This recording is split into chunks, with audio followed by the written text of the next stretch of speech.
There's a movie called Pillow Talk, and it was released in 1959. It starred two of Hollywood's most popular actors of that era, Rock Hudson and Doris Day. And the plot, well, it centered on these two main characters, and they shared a common phone line, landline, which apparently wasn't that unusual during that time period. Well, so the girl developed a strong dislike for the guy because he was basically hustling a number of women on the phone.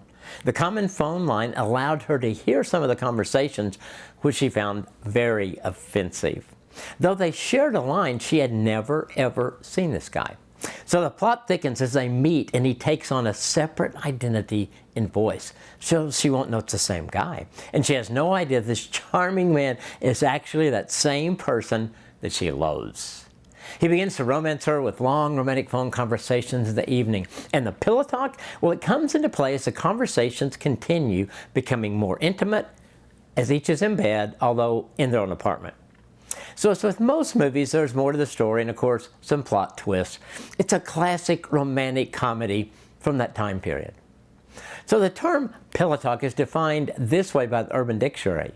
Pillow talk can be any variety of things. It can be before or after being intimate, or without that at all. The point of pillow talk, though, is for two people to enjoy each other's presence through conversation in a somewhat spontaneous way, but in a way that will let both parties go to bed with clear heads. Pretty good definition.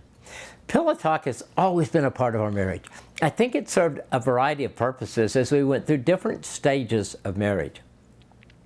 Before we had kids, it was just one more way to spend time together. The whole event of being married and getting to have someone of the opposite sex spend the night in your bed every night, it was awesome, and it took us a couple of years for that to become some kind of normal.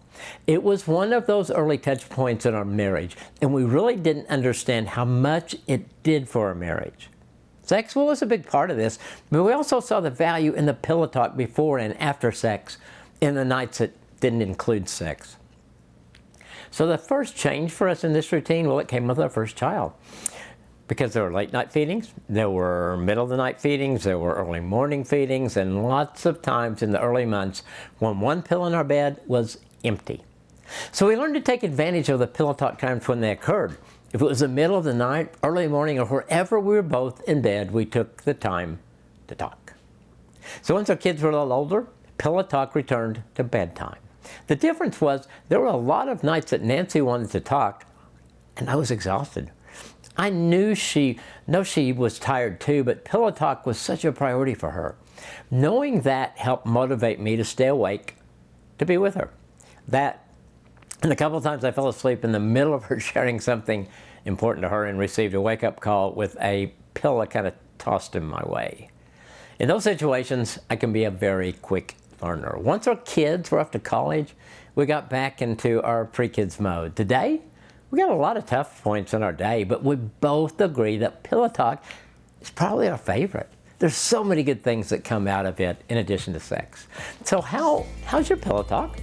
Is it more than sex? Go back to the definition. Is it a time for the two of you to enjoy each other's presence through conversation? Does it let you both go to sleep with clear heads? Is it a touch point that you're taking advantage of?